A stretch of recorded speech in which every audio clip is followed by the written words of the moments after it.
மாதிரி ஒரு நைட்டில் அவங்க வீட்டில் அவங்களுக்கு தெரியாமல் வந்து அவன் கண்ணில் பார்த்து எனக்கு உன்னை ரொம்ப பிடிக்கும்னு சொல்லணும். ഓ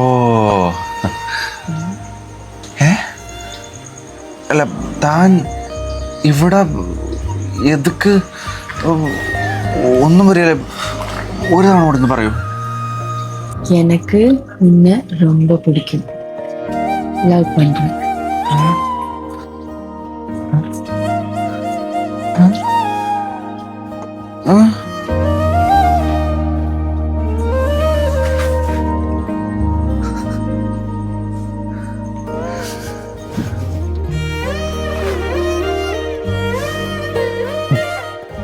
உன் கூட இருக்கும்போதெல்லாம் ரொம்ப ஹாப்பியா கம்ஃபர்டபுளா ஃபீல் பண்ற சச்சின். யாரோ இருக்கிற மாதிரி தான் இருக்கு. நிஜமா?